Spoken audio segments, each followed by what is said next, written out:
हमारे साथ फदील साहब जुड़ गए हैं और मैं उन्हें स्क्रीन पर लूँगा। और आज कुछ ऐसा रहा कि मैं उलझा रहा उसी में। बहुत-बहुत इस्तकबाल है, खैर मकदम है फदील भाई। फदील साहब हमारे सीनियर पॉलिटिकल एनालिस्ट हैं और नेशनल पॉलिटिक्स के साथ-साथ इंटरनेशनल की जो पॉलिटिक्स है, उस पर भी बड़ी गहरी नज़र रखते हैं और ख़ास तौर से जियोपॉलिटिक्स पर जिस तरह आपकी नज़र है और जो एक्सप्लेन करते हैं और ख़ास तौर से जो प्रेडिक्शन करते हैं, वो लाजवाब है और बहुत सारी बातें ऐसी सामने आ जाती हैं कि मुमताज़ साहब, फदील अहमद साहब को बुलाओ। ये देखिए, ये आप नहीं आए थे, ये आपके लिए डिमांड आई है कि मुमताज़ साहब, फदील अहमद साहब को बुलाओ। ये जो है, इस तरह से आने लगता है। नहीं, बिल्कुल फदील साहब आपकी खिदमत में इस वक़्त पेश हैं और फदील साहब का जैसा कि हमने बताया कि बड़ा गहरा तजर्बा अगर हम देखें और पिछले 18 महीने ने तो और ज़्यादा सोचने पर मजबूर कर दिया, उससे बातचीत करने पे हम लोग किस तरह से बातचीत करते हैं, आप सब जानते हैं। मैं फदील साहब का ज़्यादा वक़्त ना लेकर के 2-3 चीज़ें जो हो गई कि एक तो ईरान की बात, तो ईरान इसलिए नहीं करता अमेरिका के सामने बैठकर बात, वजह साफ है। इसके अलावा ये बार-बार बात कही जा रही है कि साहब सुलह ही नहीं हो पा रही है, फिर हमला शुरू हो गया है, फिर मारा-काटी शुरू हो गई है। लेकिन सवाल ये है कि खुद हमास क्या करे, वहाँ के लोग क्या करें? सवाल ये है कि आज एक खिताब में फदील साहब नेतन्याहू ने कहा है कि हम सरेंडर नहीं करेंगे। ये किसने कहा कि सरेंडर करो? क्या कोई प्रेशर है? मैं यहीं से गुफ्तगू शुरू करना चाहता हूँ। फदील साहब, और अपडेट भी अगर अपने तौर पे कुछ हो तो दे सकते। देखिए, मुसोलिनी ने भी कहा था कि हम सरेंडर नहीं करेंगे और हिटलर ने भी कहा था। ये 2 कैरेक्टर दुनिया में इतिहास के पन्नों में हैं, लेकिन दुनिया इनको भूल नहीं पाती है। बहुत से तानाशाह दुनिया में हुए, हज़ारों बादशाह हुए, बहुत से जनरल हुए, लेकिन ये 2 कैरेक्टर को दुनिया भूल नहीं पाई आज तक और मुझे लगता है कि आने वाले कई हजार साल तक इनको कोई भूल नहीं पाएगा। और इन्हीं के तर्ज पर कुछ लोगों ने तो इसे सबक सीखा, कुछ लोग इन्हीं को अपना आदर्श मानने लगे और वो लोग उसी तरीके से जुल्म करना और उसी तरह से पावर से दबाना। अब देखिए, वो जमाना नहीं रहा है कि आप बहुत ज्यादा किसी से पावर से दबा लेंगे। अब आपको टेबल टॉक करनी ही पड़ेगी और दुनिया इसीलिए ग्रुप्स में बंट रही है कि भाई हम लोग को लड़ना ना पड़े। अब ये नहीं झुकेंगे, ये तो फिर इंडिया में एक फिल्म चली थी कोई कि क्या झुकेगा नहीं, क्या है, वही वाली हाल हो गई। अरे भाई, फलदार वृक्ष भी झुक जाता है, कौवा नहीं झुकता। तो अभी नेतन्याहू की जो स्थिति है वो यही है कि अमेरिका से भी उनको धोखा ही मिल रहा है। अमेरिका अंदर ही अंदर इजराइल से बात कर रहा है। इवन चार्जशीट सबमिट करने की बात आई 7 अक्टूबर में दोषियों के खिलाफ चार्जशीट सबमिट अमेरिका खुद कर रहा है। उसके लिए नेतन्याहू ने जो है बहुत ज्यादा बिलबिलाए जा करके कि साहब वो हमारा काम है, हमको करने दिया जाए, हम दुनिया में क्या मुंह दिखाएंगे, ये सब बातें हुई। तो हमास के खिलाफ लगातार, और हमास या कोई भी इस ग्रुप का लीडर है वो तो इस बात को जानता ही था कि इसका परिणाम क्या हो सकता है। वो तो जितना हो रहा है उससे कहीं ज्यादा सोच के बैठे थे। आज जितना अमेरिका बम मार रहा है उससे ज्यादा वो सोच के बैठे थे कि हमको इतना बम खाना ही पड़ेगा। अमेरिका भले हमला कर रहा है लेकिन इजराइल को रोक भी रहा है कि भाई तुम अब हमले बंद कर दो। और इजराइल जो है इस बात से खफा है कि अमेरिका इस तरह से क्यों हमको ट्रीट कर रहा है, हमको डिक्टेट कर रहा है कि भाई ये काम करो, ये काम मत करो। इस बात से बहुत नाराज है। अच्छा, अरब जो है, ये जितने भी इनके अमेरिकन खैरख्वाह कंट्री हैं, इन लोगों के भी चेहरे पे नकाब हो गए। आवाम को बहुत दबाव है इन लोग के ऊपर कि कल क्या होगा। ये सब चीजों को लेकर के काफी ये लोग परेशान हैं। अरब और इजराइल, अमेरिका हूती, ईरान, सब अपना अपना कार्ड में लगे हैं। अब इजराइल को तो बेहद तकलीफ है कि अमेरिका हमसे कोई बात ही नहीं कर रहा है, कोई काम ही नहीं बता रहा हमको। वो जो मर्जी ये कर रहे हैं, जो 20 ड्रोन गिरा दिया उनका MQ-9 हूती ने अपने इंटरसेप्ट करके जहाज को, और पूरा इनका एक बेड़ा डुबा दिया, दूसरे बेड़े पे भी हमला चालू है। तो अमेरिका तो समझ रहा है इस बात को, और अमेरिका में आज बहुत बड़ा प्रोटेस्ट हुआ। ट्रंप को वापस जाने के लिए 12 शहरों में, वाशिंगटन DC, न्यूयॉर्क, जितने 12 बड़े बड़े शहरों में जबरदस्त प्रोटेस्ट हो रहा है ट्रंप के खिलाफ, उनकी विदेश नीतियों के खिलाफ, उनके इकोनॉमिक पॉलिसीज के खिलाफ। पूरी दुनिया में आज ट्रंप, पूरा यूरोपीय यूनियन से नाराज है इस बात के लिए। तो पूरी तरह से तो ट्रंप खुद घिरे हुए हैं चारों तरफ से। जो लड़ाई उन्होंने छेड़ दी, उसका खामियाजा तो खुद उनको भुगतना पड़ रहा है। अब वो दूसरे को क्या कहेंगे? ये मुमताज भाई।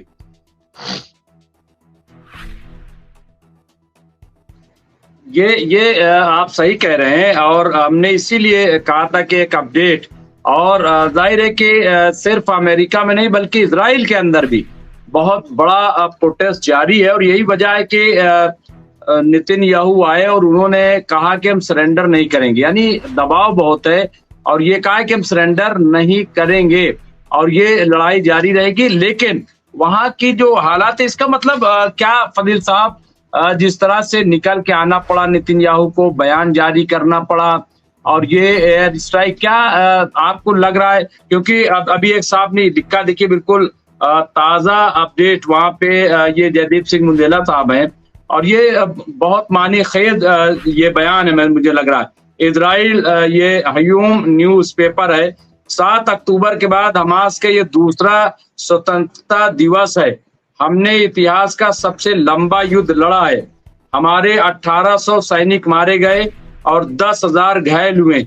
ये रिपोर्ट अब कम से कम यहाँ पे आ गई है कि 1800 IDF के फौजी मारे गए हैं ये, और सबसे 18 महीने का सबसे बड़ा, क्योंकि आज 18 महीने हो गए, 1.5 साल ये हो गया फजील भाई। यहाँ पे ये अखबार जो इजराइल का है वहां से, ये आप स्क्रीन पे देखें, और यहाँ पे देखिए फिर लड़ा है, 1800 सैनिक मारे गए हैं और 10,000 घायल हुए हैं, लाखों डिस्प्लेस्ड हुए हैं। और क्या आगे लिखा देखिए यहाँ पे कि और हम बिना अपने कैप्टिव्स की रिहाई के जहां के तहां उसी स्थान पर खड़े हैं। तो ये जो रिपोर्ट है, बयान है, कुछ भी आप कह लीजिए, कि जहां थे वहीं है। अब नेतन्याहू अपने बयान में कह रहे हैं कि हमने अगर सरेंडर कर दिया, हमने जंगबंदी कर दी, तो ये जो हमने कामयाबी हासिल की है, तो ये सब जो है मिट्टी मिल जाएगा। फजील साहब, क्या आपको कहाँ पे इनकी कामयाबी दिखाई दे रही? कौन सी आपको, अगर हम ये बात करें, क्या लग रहा है कि, क्योंकि ये पहली बार ऐसा हुआ है शायद कि जंग इजराइल के अंदर दाखिल हो गई। कभी इजराइल ने सोचा भी ना होगा कि 18 महीने में जंग करनी पड़ेगी हमास जैसे ग्रुप से। और आज ये भी बयान दिया है नेतन्याहू ने, आज आतंकवादी नहीं कहा हमास को, बल्कि कहा है कि इस हुकूमत को खत्म करेंगे, इस सत्ताधारी, ये कहा है सत्ताधारी। मतलब मैं इसको चाहता हूं कि आप एक्सप्लेन करें। ये कहा है कि सत्ता को हम हटा के रहेंगे, ये नहीं कहा कि आतंकवादी को मिटा के रहेंगे। भाई सवाल ये है कि ये बयान क्यों आ रहा है फजील साहब? देखिए, हम तो कह रहे हैं कि आज तय चर्चा गैर की महफिल में है।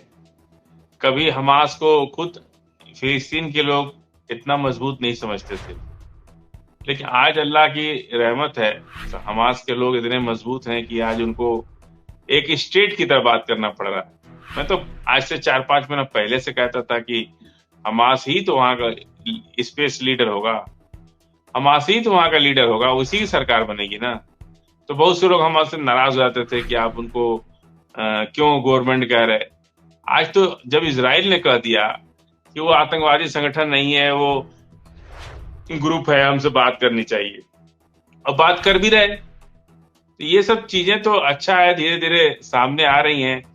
और आतंकवादी ग्रुप से, देखिए तालिबान क्या था, पहले तो आतंकवादी था, बाद में वो गवर्नमेंट बन गया।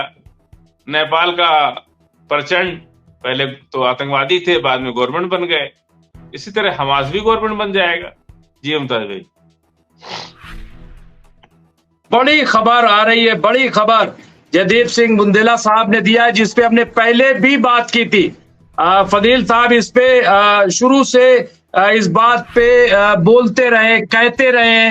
और देखिए ये बयान कब आया है कि जब सऊदी और ईरान की मुलाकात हुई है, तो यहाँ पे एक बड़ा बयान जयदीप सिंह बुंदेला साहब ने दिया है। बड़ी खबर के तौर पर इसे हम देख सकते हैं कि एक बहुत बड़ी खबर आ रही है कि MBS यानी मोहम्मद बिन सलमान ने कहा है कि हम इंटरनेशनल कम्युनिटी से मांग करते हैं कि फिलिस्तीन और लेबनान में हमारे, ये देखिए, ये हमारे जो ब्रदर इस्लामिक रिपब्लिक के सार्वभौमिकता पर हमला न किया जाए।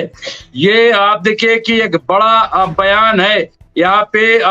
इसके अलावा एक और यहाँ पे एक बहुत दुखद घटना जिसकी कहानी सुनकर आंखों में आंसू आ सकते हैं। एक पिता अपने उस मृतक बच्चे से लिपट कर रो रहा है। दाहिर एक बड़ी बड़ी तस्वीरें आ रही हैं, लेकिन फदील साहब ये जो हम देख रहे हैं जिस तरह से, और बहुत सारी खबरें हम अपडेट करेंगे, लेकिन एक एक करके अगर बात करें, जिस तरह से ये आप देखिए कि मोहम्मद बिन सलमान अब लेबनान पे बोल रहे हैं। और ऐसा नहीं है जो आप कहते थे हमेशा, हालांकि अभी भी शिकायत यही है कि फिलिस्तीन पर क्यों खुलकर नहीं बोल रहे हैं। लेकिन ये जो बात आई, इसको कैसे आप देखते हैं फदील साहब? नहीं, अब तो फिलिस्तीन की मदद में ही बोल रहे हैं, हमास की मदद में बोल रहे हैं या फिलिस्तीन की, बात एक ही है। अब उनका अपना तरीका है बोलने का तरीका, लेकिन सार तो वही निकलता है ना, जो मतलब निकलता है बात का तो वही निकलता है कि अलग राष्ट्र की बात कर रहे हैं। तो फिलिस्तीन के साथ जब भी ये बात होती है तो लोग भावना में बह जाते हैं कि हम अरब साथ नहीं दे रहा है, अरब बोल नहीं रहा है, या कहीं सब लोग बोल रहे हैं। वक्त आने पर सब धीरे धीरे बोलेंगे, अभी तो देखते रहिए, अभी धीरे धीरे बोलेंगे। एक सेकंड फेज की लड़ाई हुई थोड़ा सा, अभी बमबाजी वगैरह चल रही है। अब एक बार बड़ा पेड़ गिरता है तो थोड़ा टाइम लगता है ना उसको सही करने में। अगर छोटा पेड़ तो कोई भी काट के गिरा देगा, लेकिन बड़ा पेड़ काटने के लिए पहले डालियों को काट के हल्का करना पड़ता है, उसके बाद फिर बड़ा काट। तो अब ये बड़ा पेड़ काट रहे हैं तो अब थोड़ा टाइम लगेगा इसमें। और ये तो आवाम का दबाव है, जो किंग बोल रहे हैं, किंग सऊदी जो बोल रहे हैं, ये आवाम का दबाव बोल रहा है। किंग सलमान नहीं बोल रहे, ये आवाम का दबाव बोल रहा है। धीरे धीरे अभी और भी रास्ते करीब आएंगे। अरब ही इस पूरे खित्ते में अपनी लीडरशिप को कर सकता है, जो कि मध्यस्थता अमेरिका के साथ कर दे। तो अच्छा है, अरब को भी बीच में आना पड़ेगा और आना चाहिए भी। अगर आते हैं तो ये उनके लिए अच्छा है। जी, और ये सही कह रहे हैं आप। और मुझे लग रहा है कि अवामी दबाव भी है और कुछ हिकमत अमली भी तैयार हो रही है, क्योंकि अगर जंगी हालत में अगर सऊदी अरब और ईरान एक साथ बैठते हैं और लेटर गए हैं फदील अहमद साहब, मोहम्मद बिन सलमान का लेटर लेकर के खामनाई के पास जिस तरह से डेलीगेशन पहुंचा, और बहुत खास यानी उनके कजिन लेकर के गए, ऐसा नहीं है कि किसी ऐसे वैसे ताकि लीक हो जाए। तो इसका मतलब ये है कि जो आप कहते रहे फदील साहब की कुछ अंदर खाने जरूर पक रहा है, कुछ अंदर जरूर बड़ी तैयारी हो रही। क्योंकि अगर देखें, अगर सऊदी अरब से ईरान को शिकायत होती कि आप क्यों नहीं बोल रहे हैं, आप आवाज क्यों नहीं उठा रहे हैं, आप खामोश क्यों हैं, तो जाहिर है कि या आप इजराइल की मदद कर रहे हैं। तो ऐसे में अगर इजराइल की सऊदी अरब मदद कर रहा है, ये मेरी सोच है। मैं चाहता हूं कि इस पे आप भी थोड़ा बात करें कि अगर सऊदी अरब इजराइल की मदद कर रहा होता खुल्लम खुल्ला या जैसे भी, तो क्या ऐसे में ईरान सऊदी अरब से मुलाकात करता? क्या उनसे ये कहता कि अब एक साथ आने की जरूरत है? क्या उनसे किसी तरह की डील करता, या ये कहता कि हम आपकी तैयारी, मतलब क्या इसको जो आप कह रहे थे फरील साहब, इसीलिए हमने कभी, आपने देखा होगा कि पूरी टॉक में मैं कभी भी भावनाओं में नहीं बहा, कभी भी मैंने जज्बाती गुफ्तगू नहीं की, बल्कि जो आप कहते रहे मैंने हमेशा उसकी तायीद की और कहा कि ऐसा मुमकिन है। आज वो चीजें फदील साहब मुझे नजर आ रही, मैं समझना चाहता हूं इसको। और फिर एक बहुत बड़ी खबर पे बात करूंगा जो गाजा से आ रही है, लेकिन पहले ये फदील साहब, आज तो थोड़ा कम ही कीजिए तो ठीक रहता। बिल्कुल कम करेंगे, लेकिन इसमें बोल दीजिए, बिल्कुल कम है, हम तो अकेले ही बोल रहे हैं। ये ठीक बात है कि अरब जो है, अरब आज मदद आज नहीं। इसीलिए आप बहुत थोड़ा थोड़ा बोल रहे हैं, मैं समझ रहा हूँ, लेकिन 2 3 4 करके फिर कर दूंगा। अरब जो है हमेशा से साथ रहा है फिलिस्तीन के, इसलिए साथ रहा है कि अरब एक ऐसा कंट्री है जो 40-50 साल से फिलिस्तीनियों का साथ दे रहा है, न सिर्फ वार में नहीं, बल्कि अरब से टनल जो आ रही है ना फिलिस्तीन से, वो अरब में खुलती है, और अरब में लोग आकर के उनसे कोई पासपोर्ट वीजा या किसी तरह का कोई डॉक्यूमेंट्स नहीं मांगा जाता है। वो लोग आके अरब में अपनी रोजी रोटी का काम भी करते हैं, जिसको जो काम मिलता है। बाकी आवाम का पूरा साथ अरब पहले से भी देता आया है और आज भी दे रहा है। अब इस लड़ाई का मतलब ये नहीं है कि अरब आकर के बंदूक लेके खड़ा जाए कि हम भी लड़ेंगे। इसीलिए जो है वो लड़ रहा है जो लड़ रहा है। अब हमास लड़ रहा है तो हमास को मदद भी तो कर सकते हैं। कोई जरूरी है कि हम ही बंदूक लेके जाएं? कोई काम आप कर रहे हैं तो हम आपकी मदद भी कर सकते हैं। ऐसा नहीं है, हमास ने गुलेल से अपना सफर शुरू किया था, आज यहाँ तक पहुंचा है, सबकी मदद है सब। और क्यों हमास आज तक, फिलिस्तीन के लोग, हमास के लोग ना तो जॉर्डन के खिलाफ बोले, ना मिस्र के खिलाफ बोले, ना अरब के खिलाफ बोले। अगर ऐसा कुछ होता तो ये लोग भी बोलते ना उनके खिलाफ कि हमारी मदद नहीं कर रहे, चाहे ऐसा नहीं कर रहे। कुछ चीजें ऐसी होती हैं जो हम लोगों ने वेस्टर्न कंट्री से सीखा है कि भाई बोलो मत, काम करो, दिखावा मत करो। वही काम अब वेस्टर्न कंट्री से मिडिल ईस्ट में आ गया है। भाई काम करो, दिखावा मत करो। दिखावा करने से दुश्मन होशियार हो जाते हैं, फिर उसकी कोई काट खोज लेते हैं। इसलिए दिखावा मत करो, काम करो। इसी चीजों पर अभी सब मामला चल रहा है जी।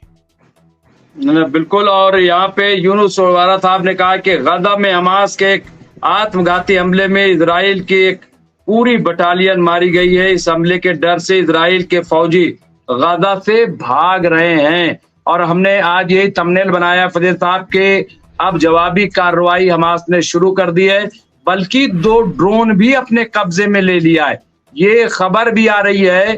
तो अब सवाल ये है, वहीं पे फिर बात आ जाती है कि जो नेतन्याहू, और बड़ा अच्छा बयान यहाँ पे आया है, जयदीप सिंह मुंडेला साहब ने लिखा है फजील भाई, बस मैं ज्यादा देर नहीं यहाँ पे, और देखने वाले काफी हमसे जुड़ गए हैं, तो मैं सोच रहा हूँ कुछ बातें पहुंच जाए उन तक कि इजरायली मीडिया का ये आया, उसी से आप इसको कनेक्ट कीजिएगा कि नेतन्याहू की स्क्रिप्ट लिखना सबसे आसान है, क्योंकि उसमें सिर्फ मैं और सिर्फ मैं लिखना पड़ता है।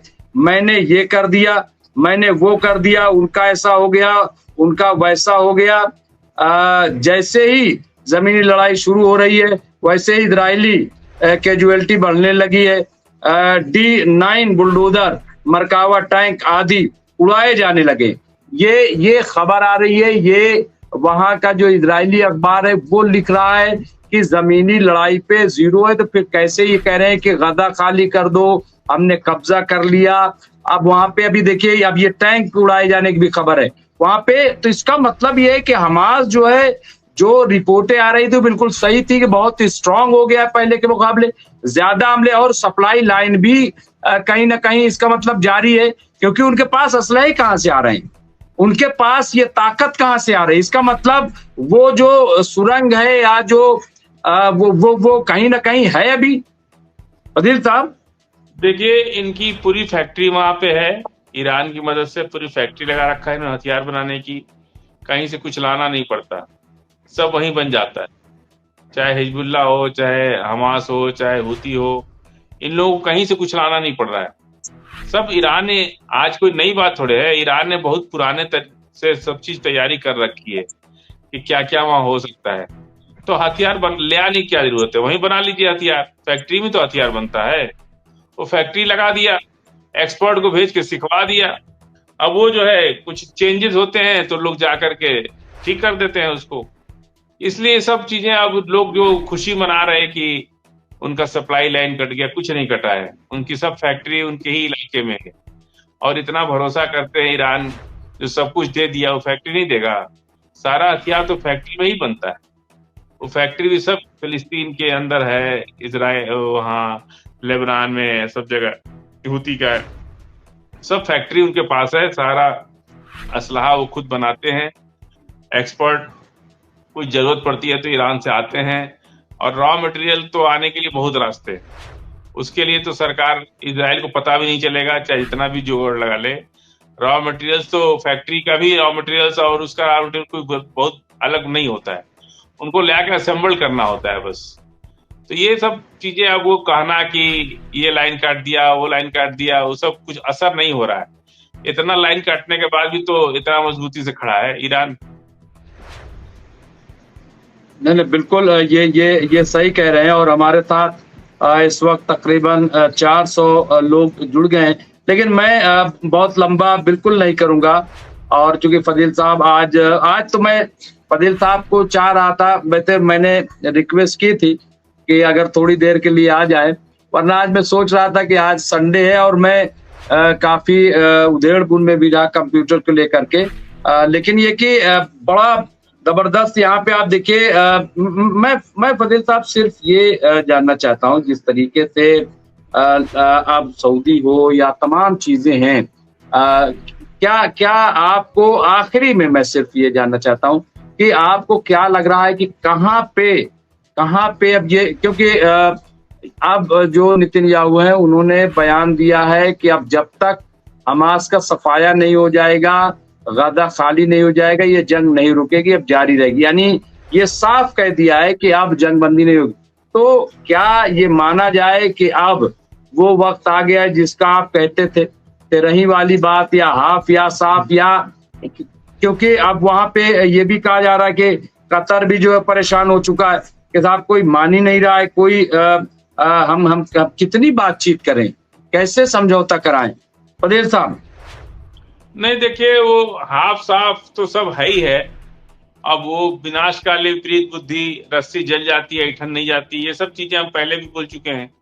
और इजराइल जो है अभी भी अपने किसी का एक बाल बड़ा ऊंचा हो ना और अचानक से गिर जाए, तो उसको ये अपने अंदर एहसास करने में बहुत वक्त लग जाता है कि अब मेरा एक बाल गिर चुका है। ये बात समझने में उसको कई साल लग जाते हैं। वही हाल इजराइल का है। इजराइल जिस तरह से पूरी दुनिया से बेइज्जत हुआ है, जो उसके तमाम जो बड़े बड़े वादे थे सब टूट गए, चकनाचूर हो गए। अब कहने को बचा क्या है? अब वो मुंह या मिट्ठू बनना है कि भाई हम ही बादशाह हैं इस पूरी दुनिया के। तो अब ये कौन जाएगा साबित करने कि आप बादशाह नहीं है? आप कह रहे तो कहो, लेकिन दुनिया तो समझ रही है कि बादशाह कौन है। ये बात कहने से नहीं होता है। और उनको झुकना नहीं झुकना, करना नहीं करना, ये बात तो अब पूरे इजराइल की जनता को समझ में आने लगा है। दुनिया की तो बात ही छोड़ दीजिए, दुनिया की बात छोड़ दीजिए, अमेरिका और इजराइल दोनों जगह पब्लिक सड़क पे और प्रोटेस्ट दोनों जगह हो रहे, दोनों को ही ये गलत मान रहे हैं, खुद उनकी आवाम गलत मान रही है। जी,